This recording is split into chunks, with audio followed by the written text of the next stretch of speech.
This is FYI News 13, brought to you by SSPTV and the Hazleton Standard Speaker. For your information, demolition has begun at a closed-down church in Freeland. That plus more local headlines next. Hello, everyone, and thank you so much for investing some time in us here at FYI. I'm Ken Karen. I'm all ready for local information from FYI and the Hazleton Standard Speaker, and I hope you are too, because here we go. A former Freeland church had a date with the wrecking ball. This was the scene yesterday as demolition began at what was once St. Casimir's Roman Catholic Church. The Freeland Business and Development Authority acquired some unwanted properties, including the former church, in an attempt to reduce blight in the borough. The authority previously paid the Diocese of Scranton $1 for the church and rectory. The church was built on property donated in 1885 by the Eckley Cox family. There had been a stipulation that it would be given to MMI Preparatory School should it no longer be used as a church. However, school officials declined the offer because of its poor condition. The Freeland YMCA is very important to the community, and recently they had a generator stolen from the property, and now the community is coming together to help them out. The Freeland Chamber of Commerce is holding a trash and treasure event this Saturday starting at 9 a.m. at the Freeland Public Park to help the Y get a new generator. If you would like to donate items for sale, you can stop by the public park on Friday at 4 p.m. with your items. It was an opportunity to take advantage of multiple services all under one roof. This was the scene this morning at the Laurel Mall as Heritage Hill Senior Community in Weatherly hosted a health fair featuring more than 24 vendors. Rachel Capus is the marketing director for Heritage Hill.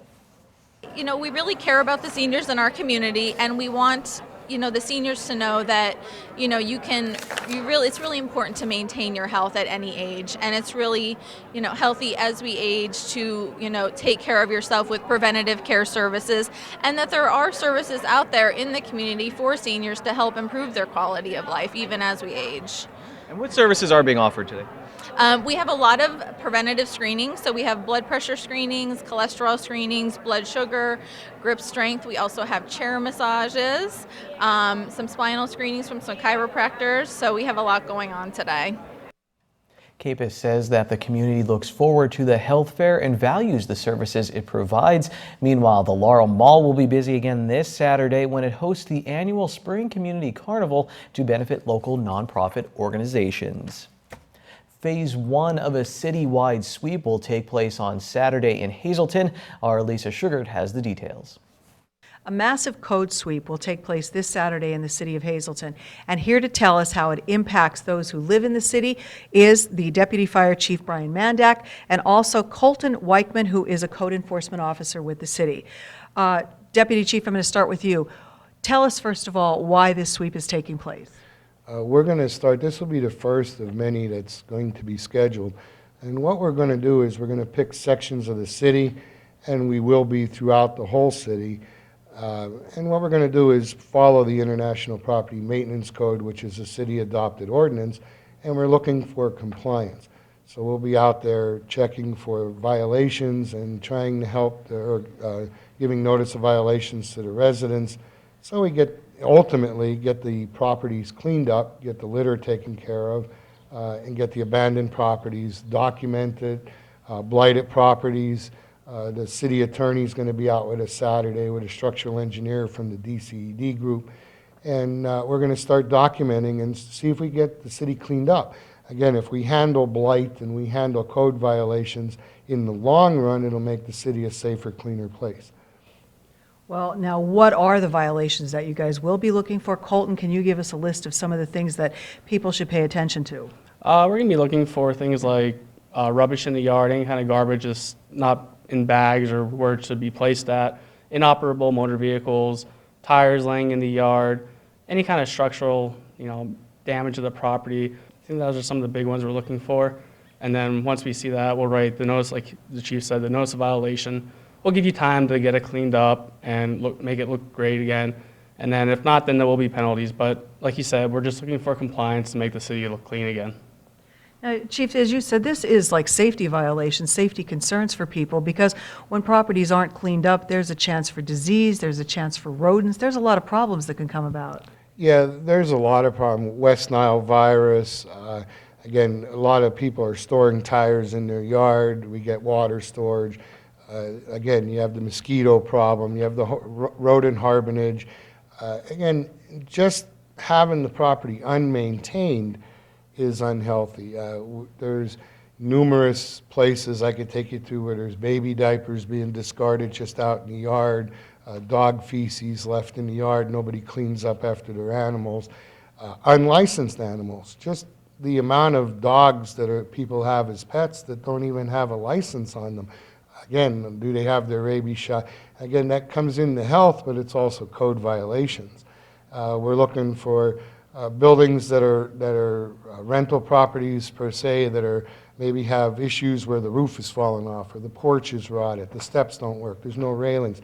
That's all health concerns or safety violations to the tenants and the residents of Hazleton. Again, what happened in the past happened in the past. We have to start now and try to make everything compliance.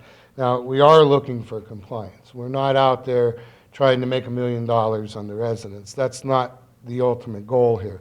The ultimate goal here is to get the public educated of what you can do, what you can't do, and to start cleaning up. I gave you that website. And We'll put it up on our screen right now so that people can go to the website and they can find out there what the list is so that they know what they should have done on their homes. And again, we're not out there to be discriminatory. We're not out there to cause problems. We're looking for compliance to start cleaning up the city. All right, so the website up on your screen, that if you want to know what the violations are so that you can be in compliance, if we all work together, the city will be safer and cleaner. Again, the sweep taking place Saturday from 9 to 1. Thank you, Lisa. Be prepared, Hazletonians. Well, coming up on FYI, Standard Speaker sports editor Dave Seaman and I discuss the finish at the Masters and the start of a new chapter for Penn State football. And up next, Dennis Gantz is here for his weekly hunting segment, here with the host and producer of the national TV show Wild About Hunting has to say next.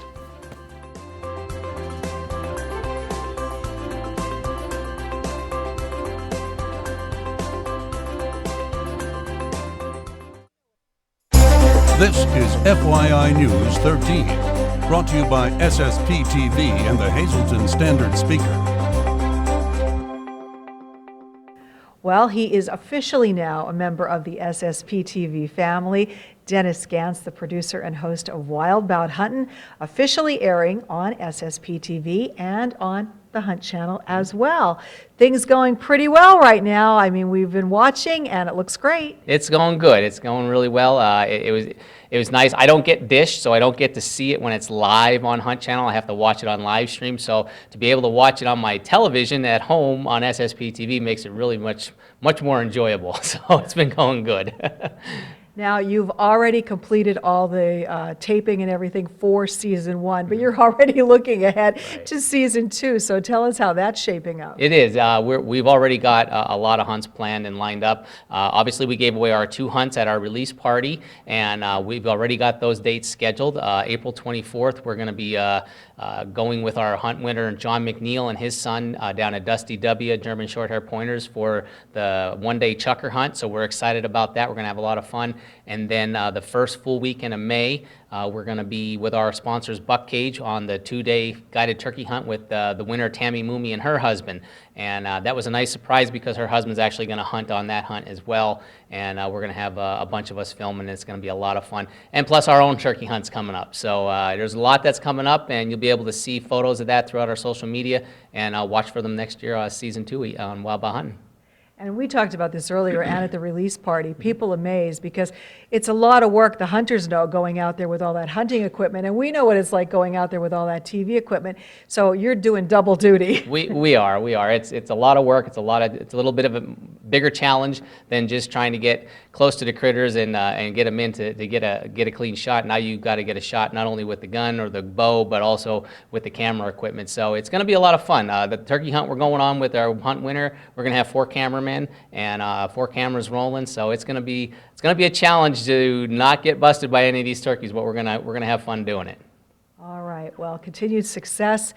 Don't forget to tune in to watch Wild Bout Huntin' all the various times up on your screen. Of course, it premieres with a new episode each and every Saturday at 8 a.m. on the Hunt Channel, and then the new episodes here Monday at 4:30 on SSPTV with rebroadcasts throughout the week. Don't miss it. Dennis was shooting arrows into water. What was that all about? So we'll have to stay tuned. Catch the second episode of Wild Bout Huntin' tonight at 9:30 p.m. and throughout the week on SSPTV. Time now for FYI News 13 weather. You can see for miles on a clear day at Penn State's Hazleton campus. Today was very beautiful and very clear, and it should stay like that for a few days. Here's our local forecast from the National Weather Service. Tonight, partly cloudy with a low around 31 degrees with a northeast wind from 3 to 5 miles per hour. On Thursday, now to our 4-day outlook. Sunny with a high near 56 degrees. We'll have wind around 6 miles per hour. Thursday night, mostly clear with a low of 33, east wind 5 to 7 miles per hour. Then for our Friday, sunny and we'll hit 60 degrees, northeast wind around 6 miles per hour. Friday night, mostly clear. We're back down in the 30s. For Saturday, sunny and back up in the 60s. Saturday night, mostly clear with a low around 39. And then on Sunday, sunny with a high near 66. Sunday night will be mostly clear. Our low will be 45 degrees. Spring is finally here, and the Shop 2 has everything to beautify your home. At the Shop 2, you can shop through the decades, the 20s through the 60s, and more, with something for everyone's taste in vintage and antique home decor. Beautiful furniture, art, collectibles, local items, garden decor, and so much more. Find your favorites today and lay them away at the Shop 2 with 2 convenient locations, 105 East Broad Street and 79 East 11th Street in Hazleton. The Shop 2, your gently used antique and home decor consignment shop for days and hours. Check them out on Facebook. That's the Shop 2. And now your midday winning lottery numbers. Pick 2, 6, 5, pick 3, 151, pick 4, 8, 4, 9, 3, pick 5, 0, 3, 3, 2, 6. Dave and I will talk golf when we come back on FYI plus Penn State football. Right now, here's some law talk.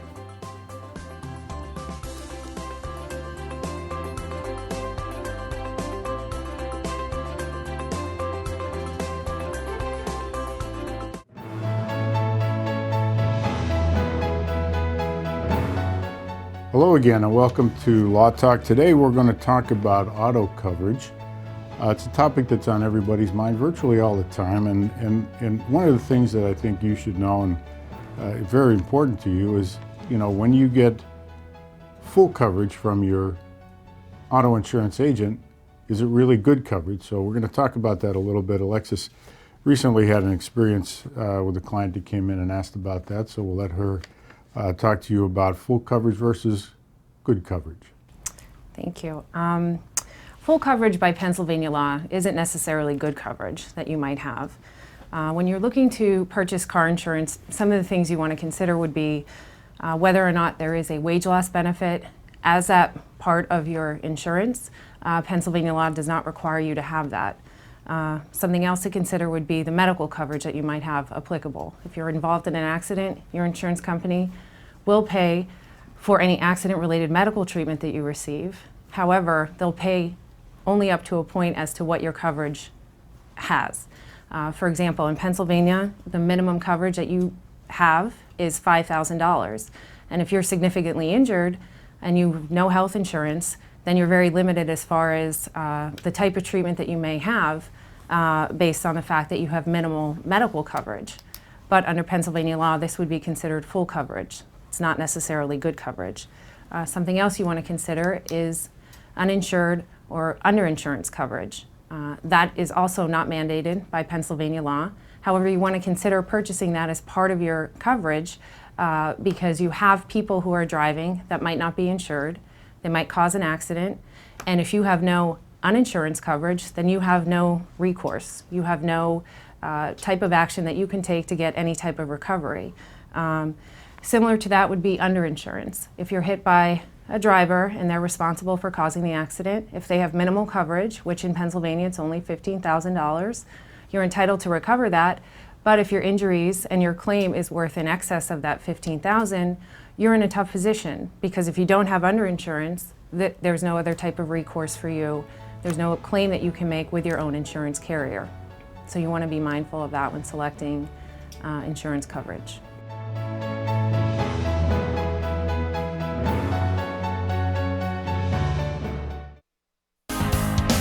This is FYI News 13 Sports.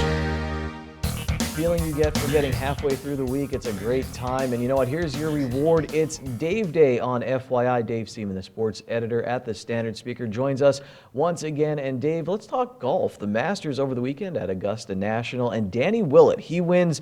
Jordan Spieth, he collapses.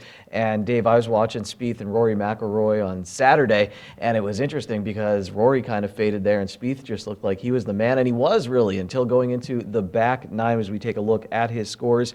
After having 4 birdies, he went to 2 bogeys, and then he had a 4 over on hole number 12. And to his credit, Dave, he came back with a birdie on the hole right after that, chasing Danny Willett, but just wasn't in the cards. Even on the local level, are you ever impressed with athletes, how they can just forget pitchers or that and just have the mental strength to be like, okay, I got to get back out there and keep competing? You have to. I mean, that's the name of the game of sports. It's always talked about in sports that adversity brings out the best in athletes and in teams. And you saw that with Villanova. They lost in the Big East tournament championship game. They bounced back in the NCAA tournament, and what happened there? They're the NCAA champions. So you're going to get knocked down.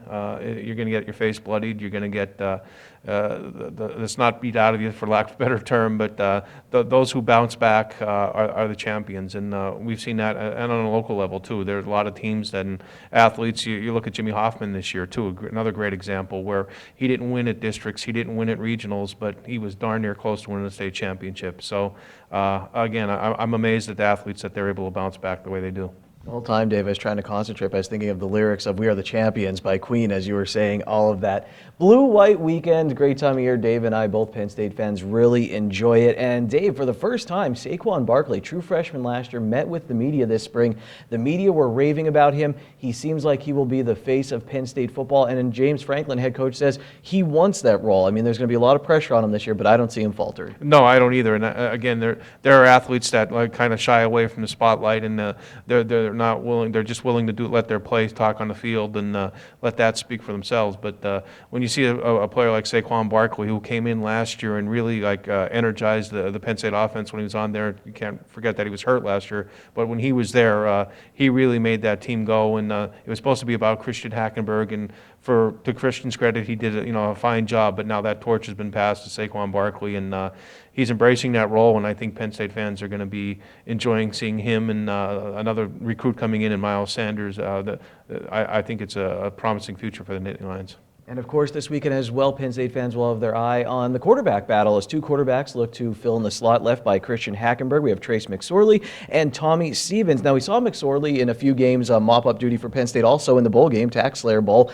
Dave, I don't know much about Tommy Stevens, but it seems both guys more mobile than Christian Hackenberg and maybe fit into Joe Moorhead and James Franklin's plans maybe a little bit better. Yeah, I think that's what you're going to see too. I think you're going to see an opportunity for them to run. They're going to take that opportunity. There's going to be more of an emphasis on the running game too. Not with just the quarterbacks, but with Saquon Barkley and the other backs that are coming back. So it's going to be a different look for Penn State fans, something you're not accustomed to seeing. Just up tempo, and going to try to keep opposing defenses off balance and try to wear them out when the fourth quarter comes along. So we have all that. They have a lot of experience coming back at wide receiver, Dave. Obviously, the running back position, the quarterbacks might be more mobile in that system. Question might come down to that offensive line. I mean, is that really how do you see that developing for Penn State? That's been the question the last few years. I mean, we've talked about it for the past few years of the offensive line. Past years, though, the depth wasn't there because of the sanctions. You kind of let go of some of the recruits shied away from coming to Penn State, and there are a lot of players that were playing out of position or new positions, and it really wasn't a good mix. I think finally you're starting to see a little bit of stability maybe in the offensive line. Learning a new system is going to help them. It's going to take the pressure off them a little bit and put it more on the skilled people, the quarterbacks, the running backs, and the wide receivers. But the offensive line, if they get a couple pieces together and then a couple more next year, I think you could have the makings of a special offense at Penn State. The last thing that we really didn't hit on was the defensive side of the ball. What do you think about that for Penn State as they head into the spring? I'm excited about the linebackers. Brandon Bell, Nia Mortman-White will be back. Jason Kabinda right there. The starters probably. What do you think on the defensive side of the ball for Penn State, or what will you be looking out for? I'd like to see who steps up on a defensive line. I mean, you lost 3 players that are going to be likely drafted in Austin Johnson, Carl Nassib, and Anthony Zettel. They were 3 standouts for Penn State. They were the heart of the defense for the last few years.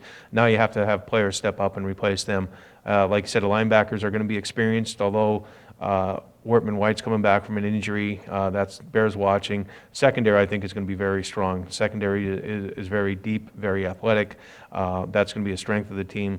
But on the defensive line, if they get some solid play on the defensive line, I think the defense will keep up what's been going on for the last few years. Well, it looks like a nice day Saturday in our area and out in University Park, and hopefully the weather will stay like that. As spring sports get into full swing in our area, make sure you check out the Standard Speaker for coverage.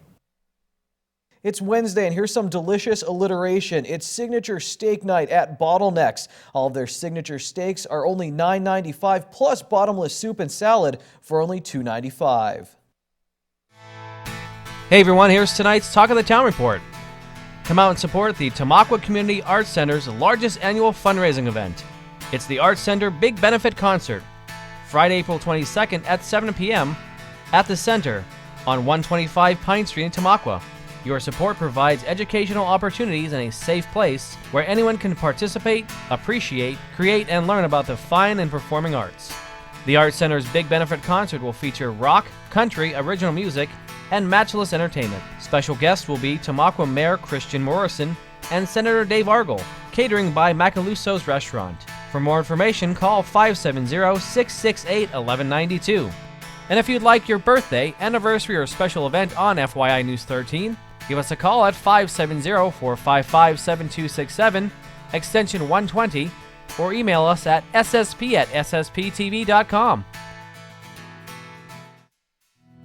FYI News 13 would like to send sincere condolences to the family and friends of these recently departed. Helen M. Schreppel of Pottsville. Services will be held Friday at 11 a.m. at St. Peter United Church of Christ. Friends may call from 6 to 8 p.m. at Lamar Christ Funeral Home. And Helen L. Teeter of Zion Grove.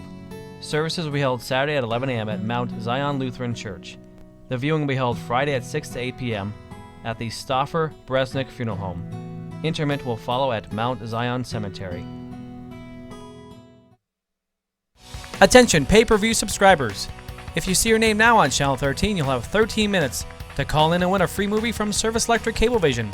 Tonight's winner is Dan Gallagher of McAdoo. Dan, give us a call, 570-455-7267, extension 104 to win your free movie. We end on a happy note. After spending several days on the loose, a calf is now a companion for a blind cow named Baby.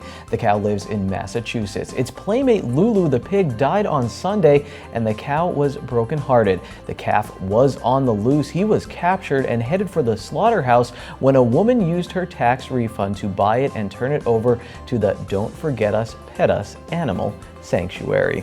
When I first read that script, I didn't know where Lisa was going with that, but yes, happy ending there in Massachusetts. And that brings us to the end of this newscast. We'll be back tomorrow. Take it easy, everyone.